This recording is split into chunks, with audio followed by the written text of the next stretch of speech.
All of sudden గా commission నోటీసులు ఇచ్చింది. ఆ తర్వాత కేసీఆర్ తో హరీష్ రావు వరుస భేటీలు అవుతున్నారు. గులాబీ బాస్ ఏం చేయబోతున్నారు? పీసీ ఘోష్ కమిషన్ ముందు వ్యక్తిగతంగా హాజరవుతారా లేదంటే ప్రత్యామ్నాయ మార్గాలను ఎంచుకుంటారా? బీఆర్ఎస్ పార్టీలో ప్రజల్లో ఇప్పుడు ఇదే చర్చ. గులాబీ బాస్ కేసీఆర్ కాళేశ్వరం కమిషన్ ముందుకు వెళ్తారా లేదా అన్నది ఉత్కంఠ రేపుతోంది. కేసీఆర్ ముందున్న ఆప్షన్స్ ఏంటి? అందులో ఆయన ఏ ఆప్షన్ ఎంచుకోబోతున్నారు?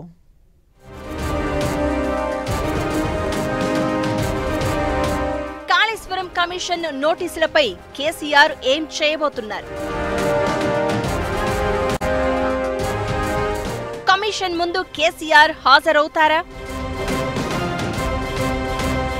విచారణ నేపథ్యంలో కేసీఆర్ ముందున్న ఆప్షన్స్ ఏంటి? విచారణకు గడువు కోరుతారా? వర్చువల్ గా హాజరవుతారా? ఇప్పుడు రాష్ట్రమంతా ఒక్కటే చర్చ. అదే కేసీఆర్ కు కాళేశ్వరం ప్రాజెక్టు విచారణ కమిషన్ నోటీసులు. కేసీఆర్ తో పాటు మాజీ మంత్రి హరీష్ రావు, బీజేపీ ఎంపీ ఈటెల రాజేందర్ కు కూడా నోటీసులు ఇచ్చారు justice PC Ghosh.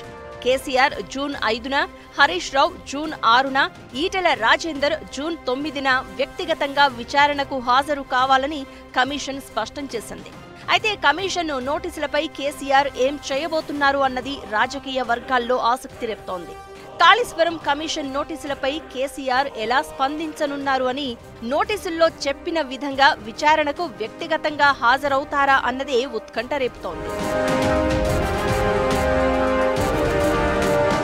Kaleshwaram commission విచారణకు సంబంధించి మాజీ సీఎం కేసీఆర్ ముందు మొత్తం 5 ఆప్షన్స్ ఉన్నాయని చెప్తున్నారు న్యాయ నిపుణులు.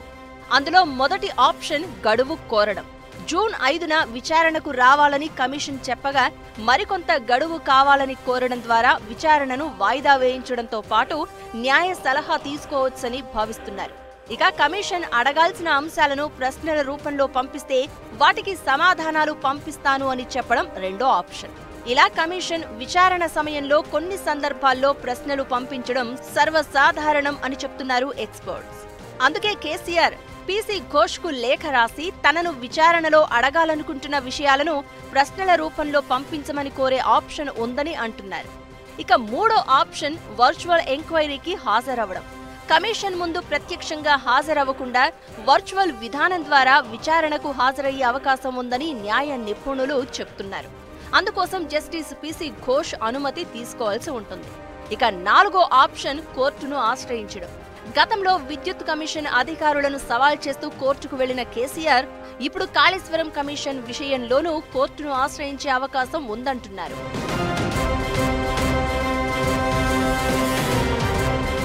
కాళేశ్వరం విచారణ విషయంలో కేసీఆర్ కు 5వ ఆప్షన్ వ్యక్తిగతంగా విచారణకు హాజరవడం. తాను ఏ తప్పు చేయలేదని, రాజకీయ కక్ష సాధింపు చర్యల్లో భాగంగానే ఆరోపణలు చేస్తున్నారని, ఎలాంటి భేషజాలకు పోకుండా పీసీ ఘోష్ కమిషన్ ముందు నేరుగా విచారణకు హాజరయ్యే అవకాశం లేకపోలేదన్న టాక్ వినిపిస్తోంది. మరి కాళేశ్వరం కమిషన్ విచారణ నేపథ్యంలో బీఆర్ఎస్ అధినేత కేసీఆర్ ఎలా స్పందించబోతున్నారు? విచారణను ఎలా ఎదుర్కొంటారు? ఆయన ముందున్న 5 ఆప్షన్స్ లో దేన్ని ఎంచుకుంటారు అన్నది రాజకీయ వర్గాల్లో ఉత్కంఠ రేపుతోంది.